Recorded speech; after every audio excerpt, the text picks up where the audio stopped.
সুন্দর কণ্ঠ যদি দাউদ পয়গম্বরের হয় রে, আল্লাহর পরে যার সম্মান, আল্লাহর পরে যার ইজ্জত, সমস্ত নবীকুলের সম্রাট সেই নবী মুহাম্মদুর রাসূলুল্লাহ সাল্লাল্লাহু আলাইহি ওয়াসাল্লামের কণ্ঠটা কেমন হবে? সুবহান। আল্লাহর পয়গম্বর দাউদের তেলাওয়াত শুনে হিংস্র প্রাণীরা আসতো, তেলাওয়াত শুনতো, আর আমার নবীর তেলাওয়াত শুইনা মানুষের কলিজা ছিঁড়ে দিয়া দিত। সুবহান। ওই সাহাবী বলেন, আমি যখন যাচ্ছিলাম আল্লাহর নবী তেলাওয়াত করে, আমার কানের ভিতরে যখন আওয়াজ আসতে লাগলো, আমি পাগলের মতো চতুর্দিকে ঘুরতে লাগলাম। এত মজার আওয়াজ কোথার থেকে আসে রে, কোথার থেকে আসে? এত মজা, এত মজা। পাগল পাগল হইয়া তুলাটা ফেলে দিয়া চিন্তায় পড়ে গেল, এটা তো মন্ত্র হতে পারে না। আমার বেঈমানের বাচ্চাগুলি বুঝাইছে, আব্দুল্লাহর পুত্র মুহাম্মদ মন্ত্র পড়ে, আমি শিক্ষিত মানুষ, এগুলা মন্ত্র হতে পারে না। এত সুন্দর ছন্দ মিলাইয়া মিলাইয়া উনি কথাগুলি বলতেছেন, আমি প্রত্যেকটার অর্থ বুঝি। এত মজা, এত মজা, এটা কোনোদিন মন্ত্র হতে পারে না। এইভাবে আমি তালাশ করতে লাগলাম, সামনের দিকে যাইতে লাগলাম। খানায় কাবার সামনে আল্লাহর পয়গম্বর তেলাওয়াত করে, যেই মাত্র নবীর চেহারা মুবারকের দিকে তাকাইছি, এমনি উনি চিৎকার মেরে বলেন, না আমি এটা কি দেখলাম? এত সুন্দর মানুষ আমার জিন্দেগিতে আমি দেখি নাই। আল্লাহর নবীর দেখে পাগল হয়ে গেছে গো। এত সুন্দর চেহারা, এত সুন্দর চেহারা। একটা সেকেন্ড উনি জিজ্ঞাসা করলেন না, একটা সেকেন্ড দেরিও করলেন না, জিজ্ঞাসাও করলেন না, একটা দৌড় দিয়ে গিয়ে বলেন, হাবিব একটা সেকেন্ড দেরি করতে চাই না, আগে পড়ায়া দেন লা ইলাহা ইল্লাল্লাহু মুহাম্মাদুর রাসূলুল্লাহ। সাথে সাথে কালেমা পড়া ঈমান আনছে, জোরে কাম সুবহান। যেদিন হযরত ওমর কালেমা পড়ছিল, সেদিন আল্লাহর নবীর সামনে এসে বলে, নবী গো, আমি ওমর কালেমা পড়ছি, আপনি লুকাইয়া লুকাইয়া আপনি দেখলাম নামাজ পড়েন, আপনি আল্লাহর নবী সত্য, কোরআন সত্য, তাহলে আপনি কেন লুকাইয়া লুকাইয়া কালেমা পড়েন, নামাজ পড়েন, ঘটনা কি? নবী বলেন, ওমর রে, এটা মাক্কি জিন্দেগি, এখানে আমার লুকাইয়া লুকাইয়া হিকমতের সহিত কাজ করতে হবে, ডাইরেক্ট অ্যাকশনে যাওয়া যাবে না। হযরত ওমর বলেন, নবী গো, আমি উমর বরদাস্ত করতে পারি না, আমি কালেমা পড়ছি লুকাইয়া, আল্লাহর গোলামি করব না। অগণবিজি, আপনি আমার অনুমতি দেন, আমি আপনারে বললাম আপনি আপনার সাথী সঙ্গীদেরকে নিয়ে প্রকাশ্যে নামাজ পড়বেন। আল্লাহ নবী বলেন, ওমর রে, এটা মাক্কি জিন্দেগি, এখনো কিন্তু এরকম পরিবেশ হয় নাই। হযরত ওমর বলে, নবী গো, অনুমতি দেন, আমরা একটা মিছিল লইয়া বাইরে। বলে, কেমনে বাড়িবা? বলে, বেশি দূর নাই, জায়গাটা তো এটা ঘুরতে দিব। এবার হযরত ওমর 6 জন করে 12 জন লোক ছিল, ইসলাম গ্রহণ করছে 12 জন। এই 12 জন লইয়া প্রায় 2টা কাতার করছে। কইরা হযরত ওমর আল্লাহর নামের স্লোগান দিতে শুরু করছে, আল্লাহু আকবার, আল্লাহু আকবার কইয়া স্লোগান দেয়, দিয়া তরবারিটা হাতে লইয়া দাঁড়াইছে। দাঁড়া একটা বক্তৃতা দিছেন, এ মক্কা নগরীর কুরাইশ বংশের লোকেরা, মক্কাবাসীরা, আমার কথাগুলি মনোযোগ দিয়া শোনো। তোমরা কেউ আসনি তোমাদের স্ত্রীদেরকে বিধবা করবা, তোমাদের স্ত্রীদেরকে বিধবা যদি করতে চাও, তাহলে আমি ওমরের তরবারির নিচে চলে আসো। তোমাদের সন্তানগুলিকে যদি এতিম করতে চাও, আমি ওমরের তরবারির নিচে চলে আসো। এইভাবে বক্তব্য দেওয়া শুরু করছে। হ্যাঁ, আবু জাহিল চিন্তা করলো, কে রে, আমার মহল্লার ভিতরে এত জোরে জোরে কে কথা কয়, এত জোরে জোরে হুঙ্কার কে দেয়? দৌড়াইয়া গড়তিয়া বাইরে দেয়, উমরে বক্তৃতা দেয়। যেই দেখছে উমর আবার দৌড়া ঘরের ভিতরে ঢুকে গেছে। কথা বোঝেন নাই? যেই দেখছে উমরে বক্তব্য দেয়, আবু জাহিল সর্বনাশ, সর্বনাশ, উপায় নেই, আমি যাই। ঘরের ভিতরে ঢুকে গেছে। কারো সাহস নাই উমরের সামনে এসে কথা বলতে। সুবহান। উমরের রাগ কিন্তু মারাত্মক ছিল। ওমর খলিফাতুল মুসলিমিন ইসলাম ধর্ম গ্রহণ করার পরে দিনের প্রচার প্রসার যেমনই হোক, কিন্তু ইসলামের শক্তি বেড়ে গেছিল। কথা হয় না? প্রকাশ্যে দাওয়াত দেওয়া ওমরের কাছ থেকে শুরু হয়েছে। ইসলাম গ্রহণ করার কারণে ইসলামের উপহার হয়েছে কিনা? এই উমরও কিন্তু আমার আল্লাহ ছায়া আনছে আল্লাহর কাছ থেকে। উমরে আল্লাহ ছায়া আনছে। আবু জাহিলের লাগে দোয়া করছিল, আবু জাহিলের জন্য আর উমরের জন্য দোয়া করছিল আল্লাহ রাসূল, আল্লাহ দুইটার মধ্যে একটা আমারে দিয়া দেন। এই দুইটারই প্রভাব বেশি। আল্লাহ তোমার কাছে আমি চাই গো, দুইটার মধ্যে আমার একটা দিয়া দেন। আল্লাহ দোয়া কবুল করছে উমরের বেলায়। সুবহানাল্লাহ। উমর এমন একজন ব্যক্তি ছিল যার মর্জি মিজাজ মতেও আল্লাহ কোরআনের আয়াত নাজিল করছে। মেজাজে ওহী বলা হয় যার মর্জি মিজাজ মতো আল্লাহ কোরআনের আয়াত নাজিল করছে। সুবহানাল্লাহ। সুবহানাল্লাহ। আল্লাহ রাসূল আমি তইল শেষ নবী, আমার পরে যদি নবী কেউ হইতো তাহলে উমর হইতো। সুবহানাল্লাহ। উমরের এই যোগ্যতা আছে। খলিফাতুল মুসলিমিন উমররে দেখলে মানুষ ভয় পাইতো। একবার আল্লাহর হাবিব রাস্তা দিয়া যাচ্ছিলেন, গ্রাম্য একটা লোক গাট্টি একটা লইয়া, গাট্টি বুঝুন না আপনারা, ব্যাগ লইয়া যাইতেছে।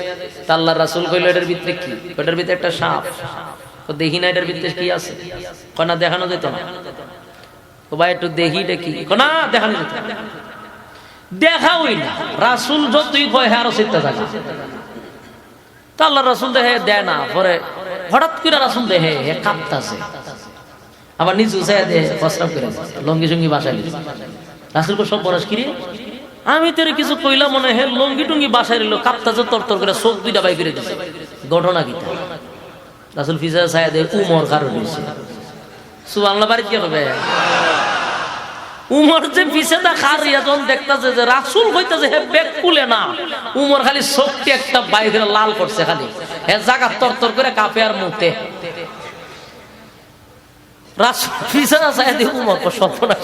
উমর এই জন্য তুমি চোখ লামাও, তোমার দিকে তুমি একটা বেচারার সব বড়ালিছে। উমরে দেখে এমন ভয় পাইছে, জাগাত মুইতা দিছে। পরে ব্যাগ খুললা দেখে এটার ভিতরে একটা গুই সাপ মরা। তো জিগা এটা মরা কেটে ওইটা মরে গেছে। তো হে বলতেছে যে আপনি কি আল্লাহর রাসূল? বলে হ। আপনি যদি আল্লাহর রাসূল হন তাহলে আমার গুই সাপ যদি আপনাকে আল্লাহর রাসূল হিসাবে স্বীকার করে তাহলে আমিও কালেমা পড়ব। গুই সাপ তো মরা। হ্যাঁ ইচ্ছা করি কইছি কথা, মরাটা জিত হইতো না আর আমার কালেমা পড়ানো লাগতো না। হ্যাঁ বুঝ নিছে যে কোন রকম তো বাক তুইব। কারণ গুই সাপ তো এটা মরাতে, মরাটা কে জিত হইব আর এটা কে আর আমার স্বীকার করতে আমার কালেমা পড়া লাগতো না। এখান থেকে কোন রকম জায়গায় গেলাম না। আল্লাহ রাসূল গুই সাপের দিকে ইশারা করছে। গুই সাপ সাথে সাথে জিন্দা হয়ে রাসূলকে সালাম দেওয়া শুরু করছে এবং কালেমা পড়া শুরু করছে। সুবহানাল্লাহ। এই কথা বলা শুরু করার পরে পিছনে যে গুই সাপের মালিক হেতে ব্যাক করে গেছে। ঘটনা কি? মরা লই এলাম, তুই কথা বস কেমনে? বে কথা কইলে কেমনে? তুই তো আমার জায়গা আটকাইলিছস। সাক্ষী দেওয়া শুরু করছে আপনি হলেন আল্লাহর পয়গম্বর, খাতামুন নবিয়্যিন, আপনার কোন নবী রাসূল আসবে না, আপনি শেষ নবী। এই কথা বলার পরে গুই সাপ বলা শেষ পর্যন্ত আল্লাহর রাসূলের কালেমা পড়ে ঈমান আনছে। সুবহানাল্লাহ।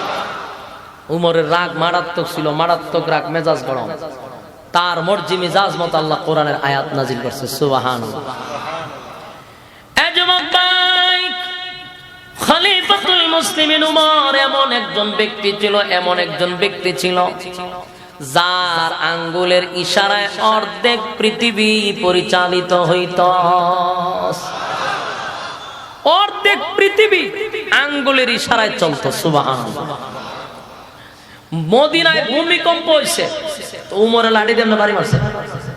ওই রাসূল ঘুমাই দিছে, আমি নামাজ পড়ি, তুই যে লড়াচড়া করস, ধমক দিয়া মাটির মাঝে বাড়ি মারছে।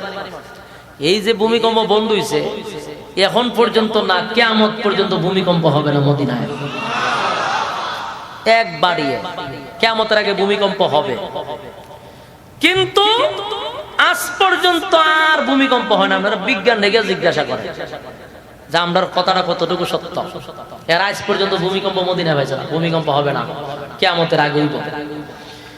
একবারই ভূমিকম্প বন্ধ। সুবহানাল্লাহ, সুবহানাল্লাহ, জোরে কোন সুবহানাল্লাহ। যার নাম মনে হলে ভরে যায় বুক, খোলাফায়ে রাশেদার উমরে ফারুক। যার নাম মনে হলে ভরে যায় বুক, খোলাফায়ে রাশেদার উমরে ফারুক।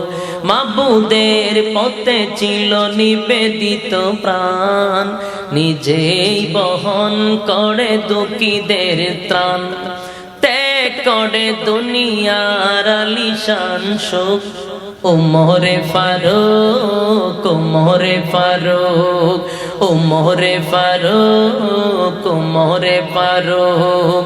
যার নাম মনে হলে ভরে যায় বুক, খোলাফায়ে রাশেদার উমরে ফারুক। মাবুদের পথে ছিল নিবেদিত প্রাণ, নিজেই বহন করে দুঃখীদের ত্রাণ। ত্যাগ করে দুনিয়ার আলিশান সুখ, উমরে ফারুক, উমরে ফারুক, উমরে ফারুক, উমরে ফারুক। আরে যুবক ভাই, খলিফাতুল মুসলিমিন হযরত ওমর অত্যন্ত রাগান্বিত একজন সাহাবী ছিল। মেজাজটা একটু গরম ছিল। আপনারা কি আশেপাশে কোয়েল ধরাইছে? হ্যাঁ, অবশ্যই কোয়েল আছে আশেপাশে। কোয়েলটা কি বন্ধ করে, বন্ধ না, একবারে দূরে নিয়ে যান। এখানে কি কোয়েল ধরেছে? খলিফাতুল মুসলিমিন হযরত ওমর ইসলাম ধর্ম গ্রহণ করার পরে প্রকাশ্যে তখন নামাজ শুরু হয়েছিল। বলুন তো দেখি, ওমর কালেমা পড়ার পরে ইসলামের ক্ষতি না লাভ? প্রচুর পরিমাণ লাভ হয়েছে। তাই নেতায় কালেমা পড়লে রে আল্লাহর হাবিব তো খুশি। এবার আল্লাহর হাবিব তাকায়া দেখে গো, ওই আবু জাহেল, আবু লাহাব, আরো কিছু নেতা উকবার সঙ্গে আসতে লাগলো। এবার আল্লাহর নবী মনে করছে গড়ের ভিতরে কালেমা পড়াইছি, আজকে মনে হয় রে প্রকাশ্যে কালেমা পড়ার জন্য এখানে আসতেছে। নবী খুশিতে আনন্দে আল্লাহ নবীর মুখটা পড়ে গেছে। আল্লাহর পয়গম্বর দিল মাকা দরদ লইয়া, দিল মাকা দরদ লইয়া, মহব্বত লইয়া আল্লাহর নবীর সামনের দিকে যাইতে লাগলো। তাদের কাছে কাছে যাওয়া শুরু করলো, আর তারাও নবীর দিকে আসতে লাগলো। নবী যায় দিল মাকা দরদ লইয়া, মহব্বত লইয়া, কিন্তু ওই বেঈমানের বাচ্চাগুলি আসে দুশ্মনী লইয়া। আল্লাহর নবী খুশিতে সামনে যায় রে, আর তারা দুশ্মনী লইয়া আসে। কিন্তু যখন কাছাকাছি আসে, উকবা কিন্তু প্রথম রাজি ছিল না, জোর করাইয়া উকবারে রাজি করাইছে। উকবা যখন আমার নবীর চেহারা মুবারকের দিকে তাকাইছে, আল্লাহর নবীর নুরানি চেহারা দেখা উকবার ভিতরে একটা মুসুর মারছে। সুবহান। উকবা ডাক দিয়া বলে, কেমনে রে এমন সুন্দর চেহারা মুবারকের মধ্যে কেমনে গো আমি তু মারবো, কেমনে মারবো, কেমনে মারবো? পাগল হয়ে গেল। আল্লাহর নবীর চেহারা মুবারকের দিকে তাকাইয়া উকবা পাগল হয়ে গেছে, কেমনে মারি, ভিতরে ধাক্কা মারছে।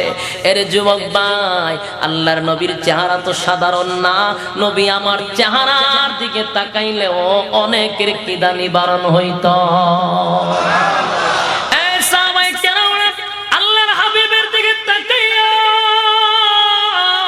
নবীর চেহারা মুবারকের দিকে তাকায়া থাকলে ক্লান্তি দূর হয়ে যেত, ক্লান্তি দূর হয়ে যেত। নবীর চেহারার দিকে তাকাইলে তাদের দুঃখ সব সরে যাইত। এমন মায়ার চেহারা, এত সুন্দর চেহারা, এই চেহারা তো সাধারণ চেহারা না, যার চেহারার দিকে তাকাইয়া অসংখ্য বেঈমানগুলি কালেমা পড়ে ঈমান আনছে। আল্লাহু আকবার, আল্লাহু আকবার। ইসলাম, ইসলাম, ইসলাম, ইসলাম, ইসলাম, ইসলাম।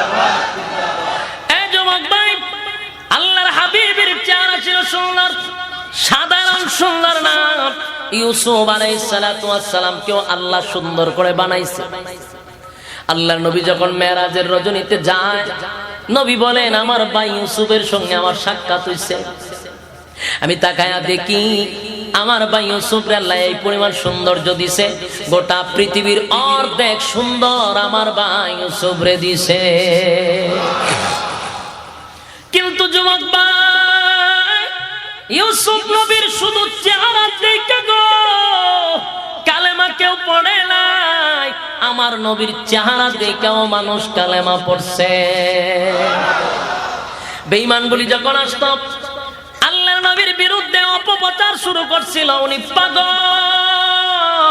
উনি অসুস্থ, গোটা মক্কা নগরীতে প্রচার করছে, চতুর্দিক দিয়ে যুবকগুলি দাঁড় করায় রাখতো, কেউ যেন নবীর কাছে না আসতে পারে। পাগল পাগল বইলা মানুষকে সরাইয়া দিত, কারণ যারাই নবীর কাছে আসতো নবীর কথা শুই না কালেমা পড়ত। গোটা মক্কা নগরীতে খবর হয়ে গেল আল্লাহর হাবিব পাগল। তো পাগল দেখার জন্য আয়েশা যখন নবীর নূরানী চেহারা দেখে তখন মানুষ পাগল হয়ে যায়, পাগল হয়ে যায়। এত সুন্দর চেহারা পাগলের হতে পারে না, উনি আল্লাহর পয়গম্বর, এর মধ্যে কোনো সন্দেহ নেই। আরে যুবক ভাই, নবীর একজন সাহাবী উনি বলেন আমিও শুনলাম আল্লাহর পয়গম্বরকে মানুষ তখন পাগল পাগল বইয়া তাড়ায়া দিত, কাউরে কাছে যাইতে দিত না। আমিও পাগলের বয়ে একটু দূরে দূরে থাকতাম, কিন্তু কোনদিন আমি ওনাকে দেখি নাই। একবার হঠাৎ করে আমি খানায় কাবার সামনে দিয়া যাচ্ছিলাম, এমনি আমার কানের মধ্যে তুলা ছিল, যেন মোহাম্মদের তেলাওয়াত যেন আমার কানে না আসে, তাই তুলা দিয়া রাখছি। কিন্তু আল্লাহ যদি কাউরে হেদায়েত দেয়, তুলা বেদ করে কালাম ঢোকায়া দেয়। আল্লাহর পয়গম্বরের সাহাবী তখন ঈমান আনে নাই, উনি রাস্তা দিয়ে যাচ্ছিলেন, কিন্তু হঠাৎ করে তুলা বেদ করে আল্লাহর কালাম তার কানের ভিতরে ঢুকে গেছে। যুবক ভাইরা আমার, নবীর তেলাওয়াত এটা কি আমরার তেলাওয়াত? কথা হয় না। এটা কি আহমদ বিন ইউসুফের তেলাওয়াত? কথা হয় না। আল্লাহ বলেন আমার নবীরে আমি যা দিছি গো পৃথিবীর আর কাউরে তা দেয় নাই। সব নবীরে যা দিছি আমার নবীরে তা দিছি, আমার নবীরে যা দিছি তা অন্য কাউরে দেই নাই। আমার নবী কত সুন্দর ছিল, আল্লাহ বানাইয়া দুনিয়ার জমিনে পাঠাইলো। বন্ধুরে তো সব সময় আল্লাহ দেখে, কিন্তু আল্লাহ আবার স্পেশাল দাওয়াত দিছে, বন্ধু আপনার একটু দাওয়াত দিয়ে আমার কাছে আনতে চাই। তাই আল্লাহ রব্বুল আলামিন দাওয়াত দিল মেরাজের রজনীতে, বন্ধুরে বন্ধুর বাড়িতে দাওয়াত দিয়া নিছে। সাত আসমান টপকাইয়া, সিদরাতুল মুনতাহা টপকাইয়া, আরশে আজিমে নিয়া বন্ধুরে বন্ধুর পাশে বসাইয়া মন বড়ে আল্লাহ দেখছে। একটা জবান বন্ধ রাখবেন, আল্লাহু আকবার। আরে আরো জোরে বলেন আল্লাহু আকবার। এ যুবক ভাই, নবীর চেহারা কত সুন্দর, কেমনে বোঝায়, বোঝানোর কোনো সিস্টেম নাই। আল্লাহ বলেন আমার বন্ধুরে আমি বন্ধুর কাছে বসাইয়া বন্ধুরে আমি আল্লাহ মন ভরে দেখছি। সুবহান। এমন চেহারা, যে চেহারা প্রমাণ করে উনি সাধারণ কোনো মানব না। ওই সাহাবী বলেন আমি মক্কা দিয়া কাছে দিয়া যাই, এমনি কানের মধ্যে কোরআন তেলাওয়াত শুনতে পাইলাম। এই নবীর তেলাওয়াত তো সাধারণ নয় গো, দাউদ পয়গম্বরের তেলাওয়াত শুই না সাগরের সমুদ্রের মাছগুলি কিনারায় এসে বসে যেত।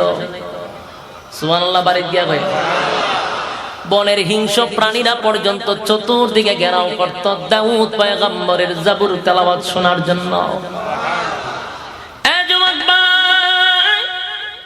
এত সুন্দর কণ্ঠ যদি দাউদ পয়গম্বরের হয় রে, আল্লাহর পরে যার সম্মান, আল্লাহর পরে যার ইজ্জত, সমস্ত নবীকুলের সম্রাট সেই নবী মুহাম্মদুর রাসূলুল্লাহ সাল্লাল্লাহু আলাইহি ওয়াসাল্লামের কণ্ঠটা কেমন হবে? সুবহান।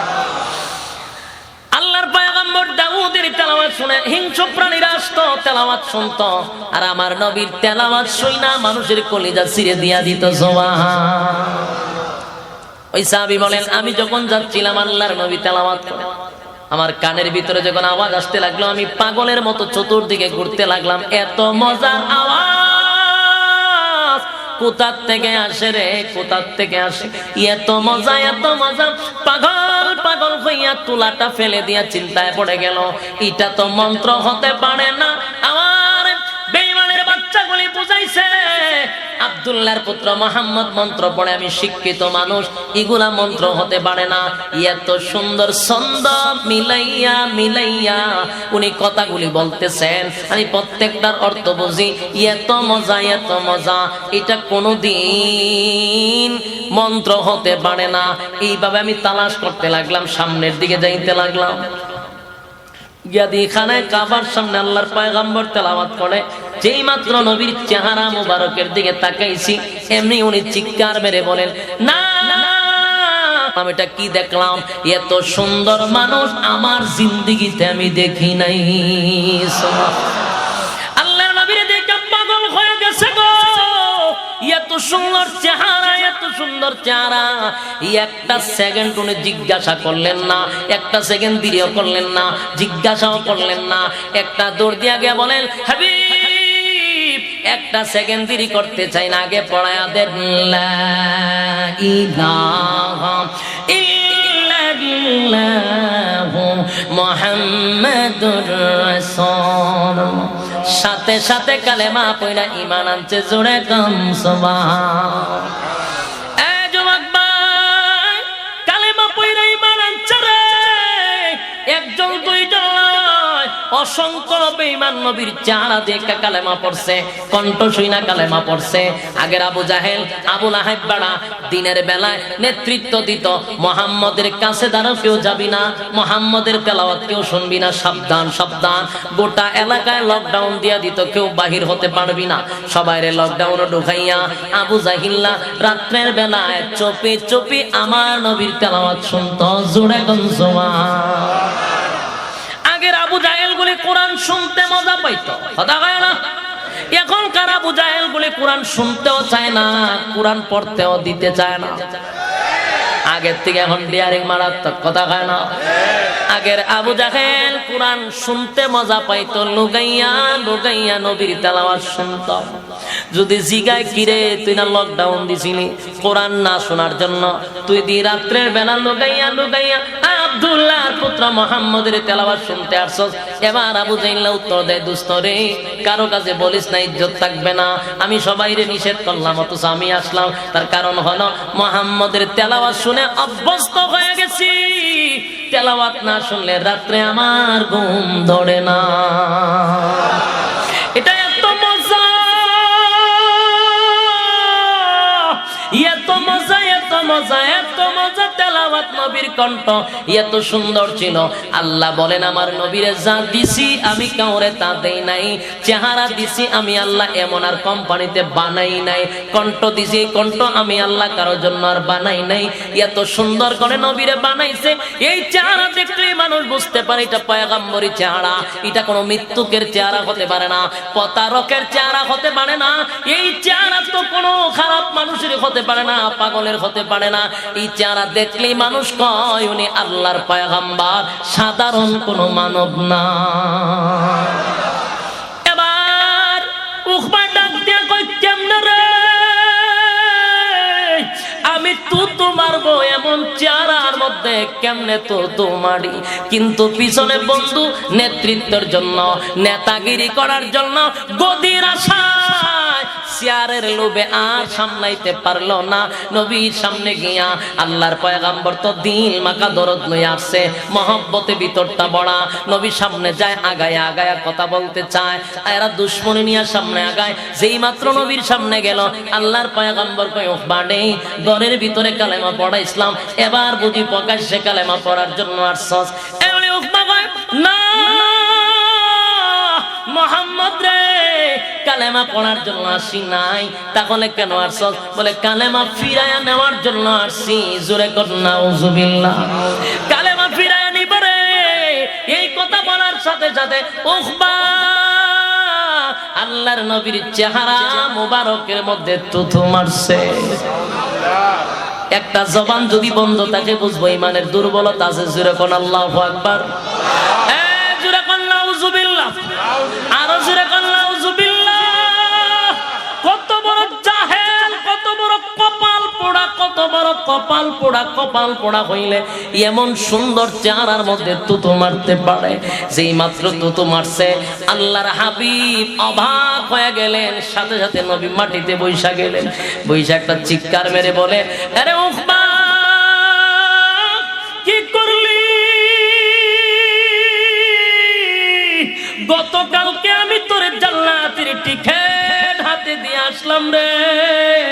আমি না তোরে নিজের হাতে আমি কালেমা পড়াইলাম, নিজের হাতে জান্নাতের সার্টিফিকেট দিলাম। আজকে আমার কাছে আইসা জাহান্নামের টিকিট নিলি। এরে উকবা কেমনে করলি, কেমনে করলি এই কাজটা, কেমনে করলি? এমনি আল্লাহর পয়গম্বর কানতে কানতে কানতে নবী বৈশা গেল। আল্লাহর পয়গম্বরের কলিজাটা ভেঙে টুকরা টুকরা হয়ে গেছে রে। বড় আশা লইয়া মহব্বত লইয়া নবী সামনে আসছিল, নেতাই রে কালেমা পড়াবো, কিন্তু নবীরে যে অপমানটা করলো সবার সামনে। আল্লাহ নবী কানতে কানতে নবী বেহুশ হয়ে যায়। হায় রে উকবা সবার সামনে কেমনে কামটা করলি? নবী কান্দে। আমার আল্লাহ ডাক দিয়ে বলে, জিবরাইল আমার বন্ধুর মা নাই, বন্ধুর বাবা নাই রে, বন্ধুর আত্মীয় স্বজন কেউ নাই। কে আমার বন্ধুরে সান্ত্বনা দিবে বল? আমার বন্ধুরে আমি সান্ত্বনা দিব। সাথে সাথে জিবরাইল পাঠাইয়া দিল। আল্লাহ জিবরাইল পাঠাইয়া আমার তেলাওয়াতকৃত আয়াত, যেই আয়াতগুলি আমি আপনাদের সামনে তেলাওয়াত করছিলাম আর বলছিলাম কেন নাজিল হইল, কোন কারণে নাজিল হইল, আল্লাহ রাব্বুল আলামিন এই মুহূর্তে এই ঘটনারে কেন্দ্র করে আমার আল্লাহ দুইটা আয়াত নাজিল করে জানায়া দেয়। ওয়া ইয়াউমা ইয়া'আদ্দুজ যালিমু আলা ইয়াদাই ইয়াকুলু ইয়া লাইতানি ইত্তাখাযতু মা'আর রাসূলি সাবিলা। আল্লাহ আয়াতগুলো নাজিল করে বলেন, নবী গো কান্দেন না গো নবী, কান্দেন না, কান্দেন না। আপনার কান্না আমার আল্লাহ বরদাস্ত করতে পারে না। ওগো নবীজি, আমার আল্লাহর যদি কেউ গালি দেয় আমার আল্লাহ এত রাগান্বিত হয় না, বেজার হয় না। সকালে যদি আমার মালিকরে কেউ গালি দেয় রে, আমার আল্লাহ কিন্তু বিকাল বেলা তার জন্য খাবারের রেডি করে। ভালো করে দেখবেন, অনেক নাস্তিকের মুরতাদ আমার আল্লাহরে গালি দেয়, কিন্তু আমার আল্লাহ তার খানা বন্ধ করে না, টাইমলি টাইম তার সামনে খানা রেডি করে দেয়। আমার আল্লাহরে গালি দিলে আল্লাহ প্রতিশোধ নেয় না, আসমান থেকে গজব পাঠায় না। বন্দা গালি দিছে আমার আল্লাহর কষ্ট লাগে না, কিন্তু আল্লাহ বলে আমার কষ্ট লাগে আমার বন্ধুরে যদি কেউ গালি দেয়। আল্লাহ বলে আমি বরদাস্ত করতে পারি না। আবু লাহাব নবীরে গালি দিছিল, আল্লাহ সূরা লাহাব নাজিল করিয়া, সূরা লাহাব নাজিল করিয়া আবু জাহেল আবু লাহাবের দাঁত ভাঙা জবাব দিছিল বন্ধুর পক্ষে হইয়া। এবার উপায় বেয়াদবি করছে, আল্লাহ আয়াত নাজিল করে বলেন, দুষ্ট গো কান্দেন না, কান্দেন না। উকবা আপনার কোনো ক্ষতি করে নাই, আপনার কোনো ক্ষতি করে নাই। উকবা তার নিজের মাথায় নিজে কুড়াল মারছে গো নবী, নিজের মাথায় নিজে কোরাল মাইরা দিছে, আপনার ক্ষতি করে নাই। কান্দেন না, আপনি কান্দেন না। উকবা নিজের মাথায় নিজে কোরাল মারছে, এই উকবারে আপনার সামনে দাঁড় করাবো। সেই দিনের কথা আপনি স্মরণ করেন। কোন দিনের কথা? কোন দিনের কথা? সেই দিনের কথা আপনি স্মরণ করেন। মালিক ইয়াউমিদ্দিন, বিচার দিবসের মালিক যেদিন আল্লাহ হবে, আমি আল্লাহ আপনাকে ওয়াদা দিলাম উকবারে আপনার সামনে দাঁড় করাবো। উকবার পরিণতি আমি মালিক আপনাকে দেখাবো, আপনি টেনশন করবেন না, কান্দেন না, কান্দেন না। আল্লাহ তার বন্ধুরে সান্ত্বনা দেয়, বন্ধুরে সান্ত্বনা দেয়। এবার মালিক ডাক দেব, নবী গো উকবারে আমি কিয়ামতের মাঠে আপনার সামনে দাঁড় করাইব। সেদিন আপনি তাকায়া দেখবেন উকবা কিয়ামতের মাঠে তার নিজের হাতগুলি গেন্ডারির মতো চাবাইতে থাকবে, চাবাইতে থাকবে। এ নারায়ণগঞ্জের বায়না, গেন্ডারি চিনেননি আপনারা? কুশার চিনেননি? কুশার এগুলা চাবাইয়া চাবাইয়া মানুষ খায়। উকবা সেদিন হাতগুলি চাবাইতে চাবাইতে কোনি পর্যন্ত খাইবে, আর শুধু বলবে আফসোস, আমার আফসোস। আফসোস করবে আর বলবে আফসোস, কালেমার মতো দৌলত পাওয়ার পরেও বন্ধুদের কারণে, বন্ধুদের সাথে চলাফেরা করার কারণে আজকে আমি চিরস্থায়ী জাহান্নামী হলাম। আমি তো জান্নাতের টিকিট পাইছিলাম, বন্ধুদের পরামর্শে জান্নাতের টিকিট ক্যান্সেল করে আমি জাহান্নামটা বেছে নিলাম। আফসোস করবে। আর তখন কি বলবে জানেন? এরপর আল্লাহ বলেন, ইয়া ওয়াইলাতা লাইতানি লাম আত্তাখিজ ফুলানান খলিলা। সেদিন বলতে থাকবে, ইয়া ওয়াইলাতা লাইতানি লাম আত্তাখিজ ফুলানান খলিলা। উকবা বলতে থাকবে, আফসোস, আমার আফসোস, আমি সেদিন কেন রে ওই সমস্ত বন্ধু বান্ধবের সাথে চলতাম যাদের কারণে আজকে আমি জান্নাতের টিকিট হারাইলাম, তাদের পরামর্শের কারণে মুহাম্মদের সঙ্গে বেয়াদবি করলাম। হায় রে আফসোস।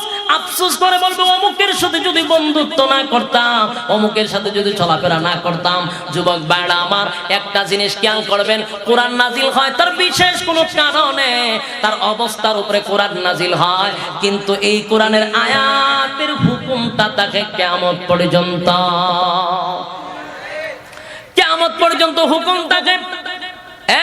বেনামাজির বিরুদ্ধে আয়াত নাজিল হয়েছিল ১৫০০ বছর আগে। এখন ওর বেনামাজির জন্য কি আয়াত ভিন্ন না? এটাই। সুদখোরের জন্য ১৫০০ বছর আগে আয়াত নাজিল হয়েছিল, তখনকার সুদখোরের জন্য। এখনকার সুদখোরের জন্য আয়াত কিন্তু এটাই, ঠিক কিনা? ১৫০০ বছর আগে উকবাকে কেন্দ্র করে আল্লাহ নাজিল করে, ইয়া ওয়াইলাতা লাইতানি লাম আত্তাখিজ ফুলানান খলিলা। কিয়ামতের মাঠে আফসোস করে বলতে থাকবে বন্ধুদের বিষয়ে।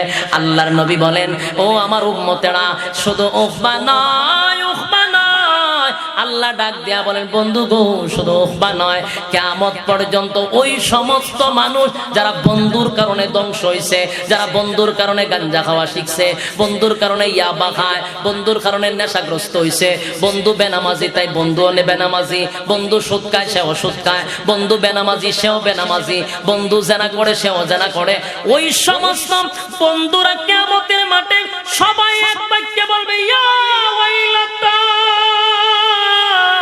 লাইতানি লাম আত্তাখিজ ফুলানান খলিলা।